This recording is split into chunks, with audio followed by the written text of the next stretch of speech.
Բարի գալուստ Glendale Newsroom, մի քանի րոպեվա ընթացքում մենք ձեզ կներկայացնենք ամերիկյան անցուդարձի կարճ ու կարևոր նորությունները։ Մինչև այդ կոմենտներում գրեք որտեղից եք հետևում մեզ եւ մի մոռացեք բաժանորդագրվել մեր YouTube-յան ալիքին։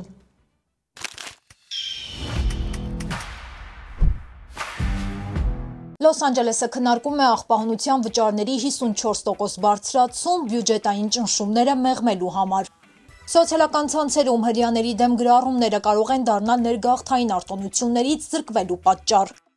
Տեսախցիկը ֆիքսել է պահը, երբ ծառը ընկել է կարմիր լույսի տակ կանգնած մեքենայի վրա, ինչ է եղել հետո։ Չինաստանի հանդեպ կոշտ քայլերը շարունակվում են, ինչ է սպասվում գլոբալ առևտրային պատերազմում։ Թրամփը վերացնում է ջրի հոսքի սահմանափակումները ցնցուղների եւ կենցաղային սարքերի համար։ Դատարանը Թրամփին արգելել է խոսել հունվարի 6-ի գործով, փաստաբանների թիմը դեմ է այս որոշմանը։ Այս եւ մյուս կարևոր թեմաների մասին էլ ավելի մանրամասն կիմանաք դիտելով թողարկումը մինչեւ վերջ։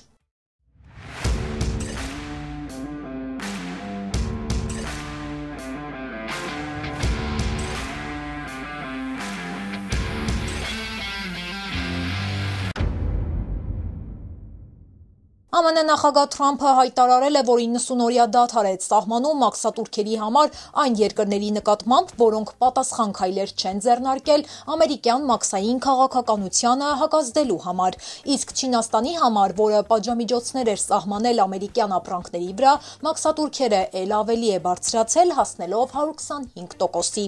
Մաքսատուրքերը դադարել են 75 երկրների համար։ Այս որոշումը լուրջ շրջադարձ է համարվում առևտրային պատերազմի մեջ։ Թրամփը հայտարարել է, որ երկրների մեծ մասը կապ է հաստատել ԱՄՆ-ի հետ քննարկելու տնտեսական խնդիրները։ Թեև որոշ մաքսատուրքեր դադարեցվել են, բայց ընդհանուր 10% մաքսատուրքերը մնում են ուժի մեջ։ Կանադան եւ Մեքսիկան իրենց առևտրային համաձայնագրի շնորհիվ շարունակում են ունենալ զեղչված ռեժիմ, բայց համաձայնագրից դուրս ապրանքների վրա կգործի մինչև 25% մաքսատուրք։ Ավտոմեքենաների, պողպատի, ներկրման մաքսատուրքերը մնում են անփոփոխ։ Թրամփը այս քայլը ներկայացնում է որպես բանակցային միջոց երկրներին բանակցային սեղանի շուրջ բերելու համար։ Սակայն վերլուծաբանների կարծիքով 3 ամսում այդքան երկրների հետ նոր պայմանագրեր կնքելը չափազանց բարդ ու ժամանակատար գործընթաց է լինելու։ Թրամփի հայտարարությունից հետո շուկաների թվերը կտրուկ բարձրացել են։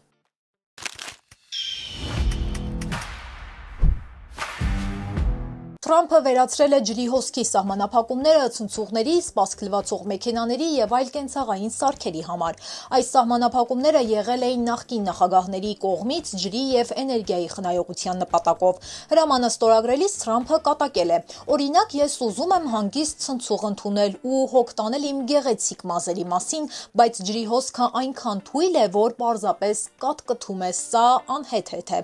Նա նաեւ հավելել է, որ ջրի սահմանափակ հոսքը չի խնայում ռեսուրսը, քանի որ ստիպում է մարդկանց ավելի երկար օգտագործել ջուրը առանց արդյունքի։ Սպիտակ տան հայտարարության մեջ Թրամփի որոշումը ներկայացվել է որպես քայլ, այսպես ասած, ծայրահեղ կանաչ օրակարգի դեմ, որը միայն վնասել է շարքային ամերիկացիներին։ Հայտարարությունում նշվում է, որ մարդիկ իրենք են վճարում իրենց ջրի համար եւ պետք է ունենան իրավունք ընտրելու ինչպես օգտագործել ցնցուղի ջուրը։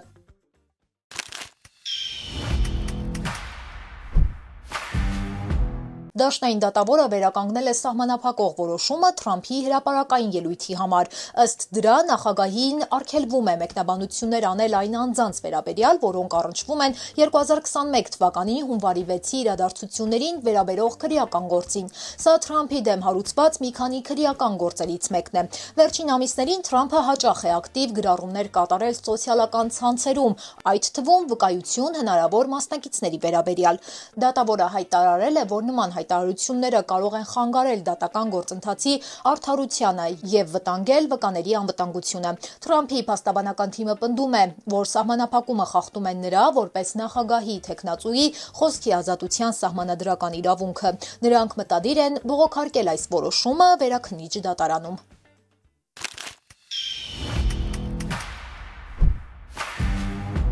Նոր կառավարության քաղաքականության պատճառով ԱՄՆ վիզաների ստացումը, ինչպես հասկանում եք, ել ավելի է դժվարացել։ Շատերի համար մերժվելը բախտի գործոն է, սակայն մեր գործընկերները բազմիցս ապացուցել են, որ պատրաստված լինելու դեպքում բախտը երկրորդական դեր է խաղում։ Smart Assist-ի թիմը արդեն օգնել է հարյուրավոր ուսանողների, բիզնեսմենների եւ պարզապես Հայաստանի քաղաքացիների ԱՄՆ վիզա ստանալու հարցում։ Թիմը օգնում է ճիշտ կողմնորոշվել վիզայի տեսակի ընտրության, ԱՄՆ-ից հրավերների ամրագրումների եւ այլ հարցերում, անգամ մասնագետները նախապատրաստում են հարցազրույցի դեսպանատան ներկայացուցչի հետ։ Նշեմ, որ առաջին խորհրդատվությունը անվճար է, պարզապես հարկավոր է լրացնել հոլովակի ներքևում տեղադրված հարցաթերթիկը, ինչից հետո Smart Assist-ի թիմը կապ կհաստատի ձեզ հետ։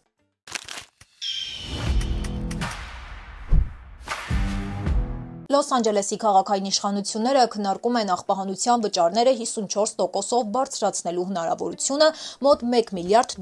ֆինանսական պակասուրդը լրացնելու նպատակով։ Վճարների բարձրացման դեպքում ամսական վճարը կբարձրանա $36.32-ից մինչև $55.94, ինչպես առանձին տների, այնպես էլ բազմաբնակարանային շենքերի համար։ Նախատեսվում է, որ առաջիկա 4 տարիների ընթացքում այս գումարը կհասնի $65.93։ Քաղաքի աղբահանության ծառայությունը վերջին տարիներին գործում է ֆինանսական վնասումով։ Եթե վճարների նոր դրույքաչափ չկիրառեն, 2025-26 ֆինանսական տարում ընդհանուր բյուջեից տրամադրվող պետական աջակցությունը կհասնի $230 միլիոն։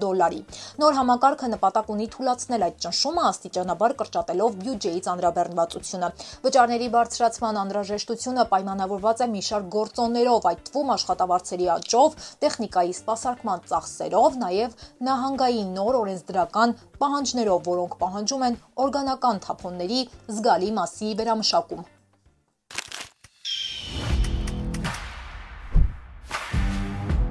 Թրամփի վարչակազմը հայտարարել է, որ ներգաղթային արտոնություններ տրամադրելիս սկսելու են ուսումնասիրել դիմորդների սոցիալական ցանցերում տրված այն գրառումները, որոնք ուղղված են հրեաների դեմ, ինչպես նաև հնարավոր ֆինանսական հարձակումները հրեաների նկատմամբ։ Այս մոտեցումը կգործի կանաչ քարտ ստանալու համար դիմողների, օտարերկրյա ուսանողների եւ այն մարդկանց համար, որոնք կապ ունեն ուսումնական հաստատությունների հետ, որոնք համարվել են հակահրեական գործողության հետ կապված։ Այս քայլը արդեն քննադատության է արժանացել մարդու իրավունքների պաշտպանների կողմից, որոնք կարծում են, որ դա կարող է սահմանափակել խոսքի ազատությունը եւ վերածվել քաղաքական վերահսկողության միջոցի։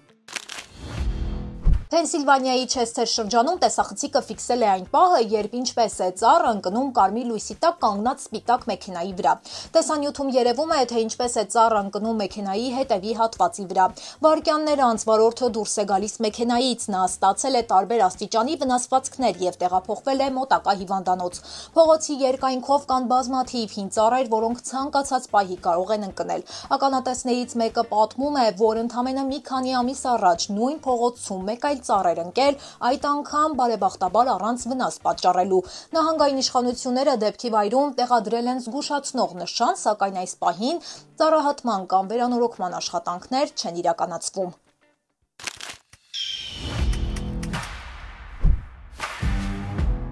Սիրելի հետևորդները, այսքանը ամերիկյան անցուդարձից։ Եթե ցանկանում եք առաջինը դիտել մեր հաղորդումները, ապա բաժանորդագրվեք մեր YouTube-յան ալիքին, սեղմելով subscribe կոճակը, նաև կոմենտներում գրեք, թե որ քաղաքից կամ երկրից եք հետևում մեզ։ Շնորհակալություն։